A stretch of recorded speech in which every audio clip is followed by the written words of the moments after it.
Hello everyone. आज है 9 मार्च और आज इस वीडियो में हम बात करने जा रहे हैं पंजाब नेशनल बैंक के बारे में।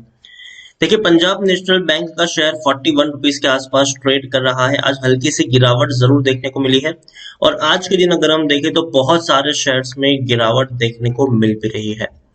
पीएनबी के शेयर में खरीदारी करने का सही मौका है कि नहीं, उसके बारे में इस वीडियो में हम डिस्कस करेंगे और ये भी डिस्कस करेंगे कि जिन्होंने यहाँ पर खरीदारी की है उनको क्या करना चाहिए और नेक्स्ट टारगेट यहाँ पर कितना हो सकता है, ऊपर की तरफ है कि नीचे की तरफ है, वो भी हम यहाँ पर डिस्कस करेंगे। लेकिन उससे पहले अगर आपने अभी तक चैनल को सब्सक्राइब नहीं किया है तो प्लीज अभी इसे सब्सक्राइब कर लीजिए, क्योंकि आगे भी बहुत सारे वीडियोस हैं जो आपको काफी ज्यादा हेल्प करेंगे। उसके साथ साथ अगर आपने अभी तक मेरी टेलीग्राम चैनल को सब्सक्राइब नहीं किया तो उसको भी सब्सक्राइब करना मत भूलिएगा, लिंक आपको डिस्क्रिप्शन में मिल जाएगा। तो बात करते हैं पंजाब नेशनल बैंक की। 41 रुपीज का ये शेयर है। हल्की सी गिरावट आज आई है यहाँ पर। पिछले एक महीने में देखें तो पिछले एक महीने में अभी भी 5.5% का ग्रोथ हमें देखने को मिला है। देखिए, 38 का शेयर था, बढ़िया तेजी आई, 43 तक पहुंचा, फिर गिरावट आई, 40 तक गया, फिर तेजी आई, दोबारा 43 तक गया, अब फिर से गिरावट आई है, 41 रुपीज के आसपास ट्रेड कर रहा है। एक साल में अगर हम देखें तो अभी भी 3-3.5% का 3.5% से लेकर 4% का ग्रोथ है और चार्ट काफी इंटरेस्टिंग है। देखिए, जितनी बड़ी गिरावट है उतनी बड़ी तेजी बहुत ही कम वक्त में आई है। फिर गिरावट आई, फिर तेजी आई, फिर गिरावट आई। देखिए, अभी 10वें महीने में ही, पिछले साल के 10वें महीने में ही 26 रुपए का ये शेयर था, लेकिन ऐसी तेजी लेकर बैठा कि 1.5 महीने में वही 26 का शेयर 40 का हो गया। फिर गिरावट आई, फिर तेजी आई, फिर गिरावट आई, फिर तेजी आई। तो ये चीज यहाँ पर चलती रहती है। 10 साल का भी अगर मैं आपको ग्राफ दिखाने की कोशिश करूं तो पिछले 10 साल में 80% की भयंकर गिरावट भी है।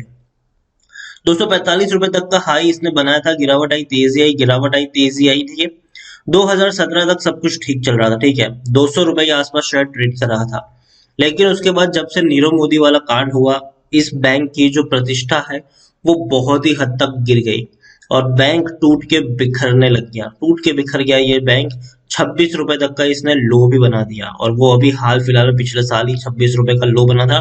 10 साल का सबसे बड़ा लो इसने पिछले साल 10वें महीने में बनाया था। लार्ज कैप शेयर है ये, 44,000 करोड़ के आसपास का इसका मार्केट कैप है। एनएससी में अगर हम देखें तो 3.5 करोड़ के आसपास का इसका वॉल्यूम ट्रेड देखने को मिल रहा है। शेयर होल्डिंग की मैं बात करूं तो प्रमोटर के द्वारा बड़ी क्वांटिटी बेची गई है, लेकिन हालांकि ये एक्सपेक्टेड भी था, क्योंकि सरकार जो है वो अभी हाल फिलहाल में थोड़े बहुत शेयर्स बेच भी रही है। लेकिन उसके अलावा जो सेबी की नई गाइडलाइन है वो ये भी कहती है कि प्रमोटर के पास 75% से ज्यादा की होल्डिंग नहीं होनी चाहिए, अगर है तो उनको वो होल्डिंग बेचनी पड़ेगी। और यहाँ पर वो सेबी के नॉर्म्स का भी यहाँ पर पालन कर रहे हैं, ऐसा हम कह सकते हैं यहाँ पर। अब देखिए, जो पहले 85.59% की होल्डिंग थी, आज वो 76.87% की होल्डिंग हो चुकी है। एफआईएस और इंश्योरेंस कंपनी ने बड़ी खरीदारी की है। 0.89% की एफआईएस की होल्डिंग 3.81% तक पहुंच चुकी है, तो ये बहुत ही बढ़िया चीज है। म्यूचुअल फंड की 1.40% की होल्डिंग 0.60% तक पहुंच चुकी है और इंश्योरेंस कंपनी की 4.61% की होल्डिंग 8.28% तक पहुंच चुकी है। तो बड़ी खरीदारी एफआईएस और इंश्योरेंस कंपनी के द्वारा देखने को मिली है। और प्रमोटर की बात करें तो सेंट्रल गवर्नमेंट और स्टेट गवर्नमेंट दोनों मिलकर इसको चलाते हैं और 76.87% की होल्डिंग है और एक भी शेयर गिरवी नहीं है। उसके अलावा एलआईसी के पास भी बड़ी क्वांटिटी है, 7.73% की एक बहुत बड़ी क्वांटिटी यहाँ पर एलआईसी ओन करती है और इंडिविजुअल इन्वेस्टर होल्डिंग 7.54% के आसपास भी है। डिविडेंड 2015 में आखिरी बार पे किया था, उसके बाद इस बैंक ने डिविडेंड भी पे नहीं किया है।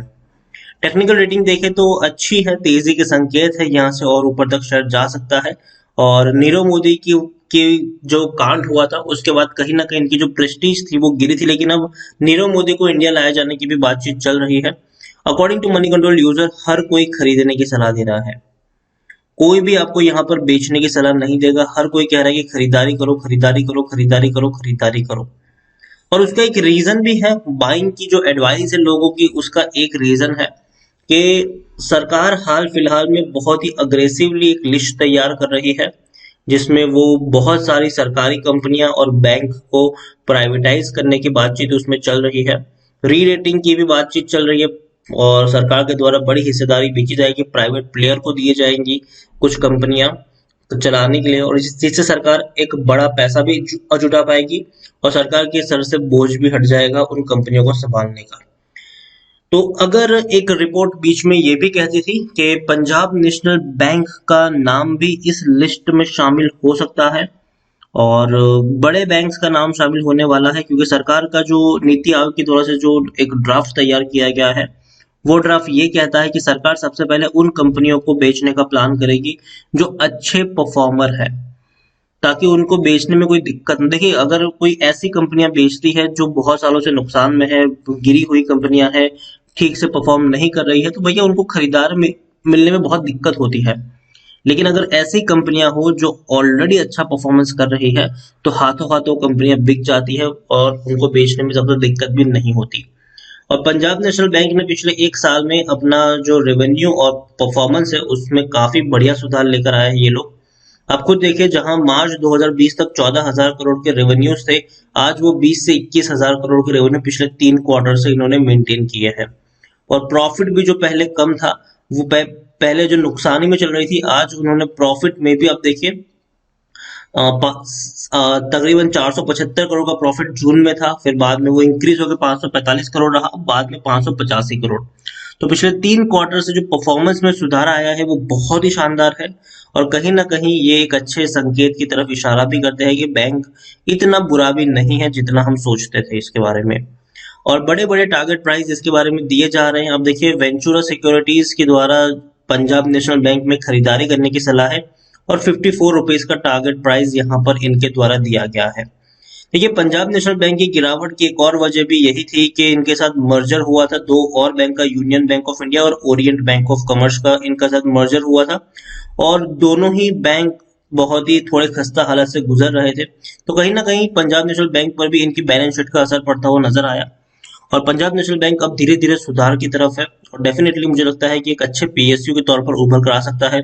स्टेट बैंक ऑफ इंडिया के बाद दो बड़े सरकारी बैंक है, तो वो बैंक ऑफ बड़ौदा है और पंजाब नेशनल बैंक है, और दोनों में ही दमखम है कि और ऊपर तक ये जा सकता है यहाँ से।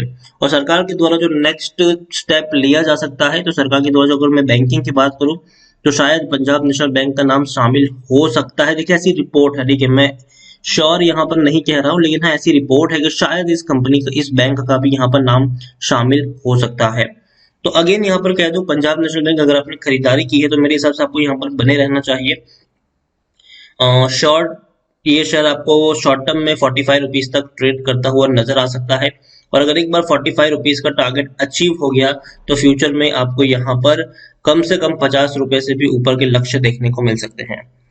तो पंजाब नेशनल बैंक दिक्कत थी नीरव मोदी की वजह से, जो यहाँ पर इनके ऊपर जो असर पड़ा था वो अब धीरे धीरे सुधार की तरफ है। तो मैं कहूंगा कि जो पास था वो अब चला गया है, धीरे धीरे बैंक की जो बैलेंस शीट है वो बेहतर हो रही है, री रेटिंग अच्छे से हो रही है, और आने वाले दिनों में अच्छा परफॉर्मेंस ये बैंक दिखा सकती है। और दूसरी बात यहाँ पर ये भी है कि सरकार इन बैंकों में, देखिए, दूसरी सबसे बड़ी सरकारी बैंक है ये, तो सरकार यहाँ पर क्या करती है, अगर कुछ भी दिक्कत होती है तो सरकार यहाँ पर पैसा ऑलरेडी डाल देती है।